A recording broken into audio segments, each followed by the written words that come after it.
Michael Jackson stepped onto that stage, and everyone expected the same thing: a flawless finale, an unforgettable show, and a night thousands would go home saying, "I was there." But halfway through the concert, something happened that wasn't on any set list. Music stopped, the lights softened, and Michael gripped the microphone with both hands. People assumed it was another dramatic moment, until his voice started to shake. Michael Jackson's last concert revealed the heartbreaking truth: nobody was ready. It was the end of 1993 in Los Angeles, inside a packed arena. Backstage had been tense for hours, headsets buzzing, technicians moving fast, stage managers calling out countdowns, black road cases stacked like walls, cables running everywhere. The final nights of a tour always feel different, because everyone senses it could be the last time, even if no one says it out loud. Michael was surrounded by the same familiar faces he'd trusted for years. Some were there to protect him, some to keep the stage running, some simply to make sure nothing went off script. That night was the same. Everything was planned down to the minute. The set list was locked. The lighting cues were programmed. Even the camera angles had been rehearsed. But earlier that afternoon, something arrived that wasn't part of the plan. Michael's assistant, Marcia, handed him a plain brown folder stamped "Urgent." It wasn't fancy. No logo, no agency letterhead, just an ordinary file that looked almost embarrassed to exist. Michael opened it. Inside were a few documents, some photos, and a letter. At the top was the name of an organization, one that supported children in protective care, kids without families, kids living in group homes and foster placements. Marcia spoke quietly, like she was afraid of disturbing something. "It came today," she said. "I don't know who sent it, but it's an old file. Years." Michael started reading. The first line said, "We don't know you, and you don't know us, but there are children who grew up because of you." Michael's expression didn't change, but his eyes did, like something inside him had been opened, and he wasn't sure what he'd find behind it. His longtime security chief, Dale, noticed. Michael had a way of going still when something truly hit him. People could talk, schedules could move, time could pass, and he'd be somewhere else. Dale stepped closer. "Is something wrong?" he asked. Michael didn't look up. He only said one sentence. "Tonight, I have to say this." Dale's eyebrows lifted slightly. "Say what?" Michael closed the folder calmly. "The money," he said. "Tonight's and the final nights of this tour." Marcia froze. "Michael, we can announce that later, with a statement." "No," Michael said, soft but final. "On stage." That word was dangerous backstage. On stage meant giving up a piece of control. And Michael's team hated losing control, because losing control meant headlines, misinterpretations, a story that could swallow everything. Tour coordinator Lenny rushed in. "Michael, if you say that live, people will call it a stunt." Publicist Nina was even sharper. "If you say it on stage, tomorrow everyone will ask why now. Why didn't you say it earlier? What are you hiding? They'll talk about this more than the music." Michael listened. He always listened. He didn't dismiss the risks. He understood them better than anyone. Then he reopened the folder and pulled out a small photo. It was yellowed with age, a group home yard, a worn swing set, an old basketball hoop, a cluster of kids. They were smiling, but their smiles looked more like, "We're getting through it," than "We're carefree." Michael stared at the photo and said quietly, "These kids won't ever see a stage. They won't get applause. They won't get lights. But they have lives, and those lives depend on someone reaching a hand out." Nina softened. Lenny fell silent. Dale knew it. This night would be different. The concert began. The arena felt like a wave. Lights exploded. Music rose. The crowd jumped to its feet. When Michael stepped out, everything collapsed into one shared moment. Thousands of people breathing and screaming at once. The first songs ran perfectly. The choreography, the transitions, the pyros, everything was tight. Michael wore that familiar on-stage expression. Control and magic looked like the same thing when he performed. But when the show moved into its calmer section, something shifted. The stage manager's voice came through the headset. "Next track, ready?" Michael stepped forward. Everyone waited for the next song's intro. The lighting director hovered over the cue. The drummer was ready to count in. Michael lifted his hand. The music didn't start. For a second, the crowd screamed louder, because people assume silence means something exciting. A surprise, a trick.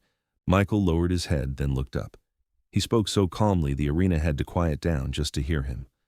1 minute, he said, please, 1 minute. The roar softened, not total silence, but a real pause. Michael continued. Sometimes people see me on stage, he said, inside the lights, inside the sound, and they think my life is always like this. Many assumed it was a normal concert speech. Then his voice turned more personal. When I was little, he said, some nights, home didn't feel like home, sometimes even in a crowd. I felt alone. The arena went still. Michael took one more step closer to the edge of the stage, like he wasn't speaking to 20,000 people, like he was speaking to one person. Today, a folder came to me, he said. Not some secret I've been hiding. Just something that was never done for people to know. Backstage, Nina whispered. Oh my God! Michael pulled out a small slip of paper, not to read like a script, just to steady his hands. A child protection organization, he said, for kids without families, kids without a home to go back to, kids whose names don't get called the way they should. He paused and swallowed. Today I learned, he said, that part of what we've earned on this tour has been going to their lives for years, to school desks, winter coats, a kid's first moment of thinking, maybe I can be chosen too. The arena was silent, not from curiosity, from weight. Then Michael said the line that changed the whole night. And tonight, the money from this concert, all of it, is going to those kids. For a moment it felt like the room froze. People didn't process it right away. Then a low wave moved through the crowd. Shock, disbelief, emotion, all at once. Michael lifted his hand gently, asking them to stay with him. I'm not saying this for applause, he said. I'm saying it because it's true. Someone in the front row started crying. A man bowed his head. People reached for each other's hands. Because it didn't feel like a money announcement. It felt like a why being revealed. Michael continued. In my world, everyone has something, he said. A family photo, a childhood memory, a room, a key sound in the door. But some children have nothing. And no one tells them, you matter. He brought the microphone closer. I've learned a lot on stage, he said. But the hardest thing I learned is this. Sometimes the biggest thing a child needs isn't money. Sometimes it's simply someone choosing them. That line hit like a needle. Michael closed his eyes for a second, as if he could see his own childhood standing somewhere behind the lights. Then he opened them. Tonight, he said, the show will continue. We'll sing, we'll dance. You came for that. But when these lights go out, there are children who stay in the dark, and we can change that. Backstage, Dale's throat tightened. Nina wiped her eyes. Lenny couldn't find an argument anymore. Michael turned to the band and gave a slow tempo with his fingers, and the music returned. But from that moment on, the concert felt different. People listened differently. They cheered differently. They watched differently. Because now there wasn't only a superstar on that stage. There was a human being asking them to carry something real. As the night went on, small moments happened, things that would normally be invisible. At one point, Michael leaned down and read a sign in the front row. It said, I'm adopted. Thank you. Michael stared at it for a long beat. He didn't speak. He just nodded and pressed a hand to his chest. Sometimes that says more than any speech. Near the finale, Michael spoke one more time, shorter now. If you really love me, he said, when you go home, don't just play my songs. Remember a child. See a child. Because some children disappear simply because no one looks. When the last song ended, the arena erupted. People screamed, cried, applauded. But it wasn't only, that was an amazing show applause. It was the applause of feeling a burden shared, of watching someone use the biggest stage to say something that mattered. Back in the hallway, Michael looked exhausted, sweat, heavy breathing, shaking hands. Yet his face carried a strange calm, like something inside him had finally loosened. Nina approached carefully. "It'll be headlines tomorrow," she said. Michael nodded. "I know." "They might not tell it the way you meant it," she warned. Michael answered with one simple sentence. "The kids will understand." Dale leaned toward Marcia.